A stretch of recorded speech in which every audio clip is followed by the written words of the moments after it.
রাসূলদেরকে দুনিয়াতে প্রেরণ করবার পর আল্লাহ পাক রব্বুল আলামিন কোন নবীকে কোন গ্রামের জন্য পাঠিয়েছেন, কোন নবীকে আবার কোন একটা শহরের জন্য পাঠিয়েছেন, কোন নবীকে কোন একটা উপত্যকার জন্য পাঠিয়েছেন, নির্দিষ্ট একটা সীমারেখার জন্য পাঠিয়েছেন। প্রত্যেকটা নবীদেরকে বলে দিত, ওগো নবী, তোমার দাওয়াতের সীমানা হচ্ছে এ পর্যন্ত, তুমি এটার ভিতরে দাওয়াতের কাজ করবে। কিন্তু চমৎকার বিষয় হচ্ছে, নবীরা যখন দুনিয়া থেকে চলে যাইতেন, আল্লাহ পাক রব্বুল আলামিন যেখানে আবার নবীর প্রয়োজন হতো, আল্লাহ সেখানে নবী প্রেরণ করতেন, আবার আসমানি কিতাব দান করতেন। কিন্তু সিস্টেম কি জানেন? যেই নবী চলে যাইতেন, উনি যাওয়ার সাথে সাথে উনার নবুয়ত বাদ, আসমানি কিতাবও বাদ। আওয়াজ করে বলেন না আল্লাহু আকবার। তো এভাবেই চলতে চলতে কতদূর পর্যন্ত চলে? ঈসা আলাইহিস সালাতু ওয়াস সালাম পর্যন্ত। ঈসা আলাইহিস সালাতু ওয়াস সালাম দুনিয়া থেকে ভ্রমণ করবার পর আরেকজন নবী দুনিয়াতে মক্কা মদিনার মধ্যে আগমন করেছেন। বলুন তো দেখি, সেই নবী কি শুধু মদিনার জন্য এসেছেন? আর আসছে ইউরোপ, আমেরিকা, ইন্ডিয়া, বঙ্গ এলাকা, কোন এলাকার জন্য নবী এসেছেন?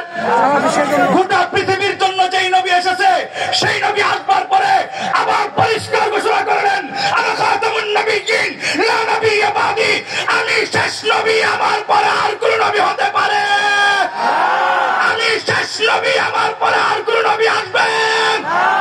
কাজেই পরিষ্কার আজকে গাজীপুরের সমস্ত উলামায়ে কেরামদের মঞ্চ থেকে বলে যাই, আমার নবীর পরে আর কোন নবী আসবে না। মাঝখানে যদি কোন গাদা খুরকাদিয়ানির বাহিনী যদি ওরা নিজেদেরকে নবী দাবি করে, নবী দাবি করতে পারে, কিন্তু আমাদের গাজীপুরের সাধারণ পাবলিকের জুতার বাড়ি খাওয়ানো যোগ্য নয়, জুতার বাড়ি খাওয়ানো যোগ্য নয়।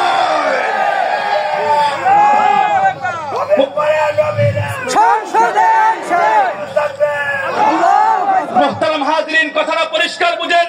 অন্যান্য নবীরা চলে গেলেন, আসমানি কিতাববাদ, নবুয়তবাদ, শরীয়তবাদ। এখন তো আমার নবীও তো চলে গেছেন।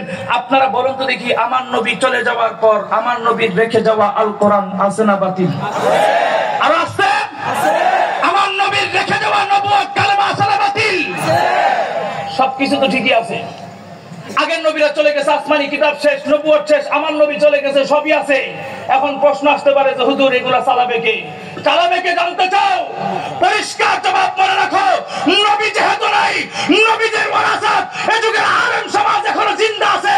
কুরআন এবং নবুয়তের দায়িত্ব বর্তমান যুগের আলেম সমাজ দায়িত্ব বহন করবে। কথা ঠিক না ঠিক? তার মাঝখানে সংক্ষিপ্ত আর একটু টানি। যারা এই কালেমা এবং নবুয়তের দায়িত্ব বহন করবে, আমার আল্লাহর স্বাভাবিক কথা হচ্ছে এই, যারা এই কালেমাকে মজবুত ভাবে বহন করে জাতির সামনে তারা দাওয়াত দিবে, আল্লাহ তাদেরকে সাময়িক পরীক্ষা করে হলেও পরবর্তীতে সফলতা দান করেন কে? আল্লাহ। বলবেন হুজুর কি করে? আমি আপনাদেরকে বলি, পৃথিবীর মধ্যে যারাই এই কালেমার দাওয়াতটাকে মজবুত ভাবে ধরেছেন, আল্লাহ তাদেরকে সাময়িক ভাবে পরীক্ষা করেছেন। আসেন আমরা একটু ইতিহাস বলি। ইব্রাহিম আলাইহিস সালাতু ওয়াস সালাম যখন পৃথিবীর মধ্যে আগমন করবে, এই আগমন উপলক্ষে আগাম এক ব্যক্তি সংবাদ পেয়েছিল, যার নাম ছিল নমরুদ লানাতুল্লাহি আলাইহি। নমরুদ যখন জানতে পারলো ইব্রাহিম আলাইহিস সালাতু ওয়াস সালাম পৃথিবীর মধ্যে আগমন করবে, মূর্তি ভাঙবে, কালেমার দাওয়াত দিবে, এজন্য ইব্রাহিম যেন দুনিয়াতে আসতে না পারে, এজন্য নমরুদ একটা বিরোধিতা করেছিল, ষড়যন্ত্র করেছিল, যেই ষড়যন্ত্রের নাম হচ্ছে জন্ম নিয়ন্ত্রণ ষড়যন্ত্র। কি ষড়যন্ত্র? ইব্রাহিম আলাইহিস সালাতু ওয়াস সালাম আমাদের কি হয়? অনেকে ভুলে গেছে, কারণ নিজের জন্মদাতা বাপরে বাপ না ডাকতে থাকতে অন্য জায়গায় বাপ ডাকতে মানুষ নিজের বাপ ভুলে যায়। বিগত দিনগুলোতে আমরা আরেকজনের বাপ ডাকতে ডাকতে জাতির পেতে অনেকে ভুলে গেছি। তো ইব্রাহিম আলাইহিস সালাতু ওয়াস সালাম যদি আমাদের বাবা হয়, ওনার বাবা আমাদের কি হয়?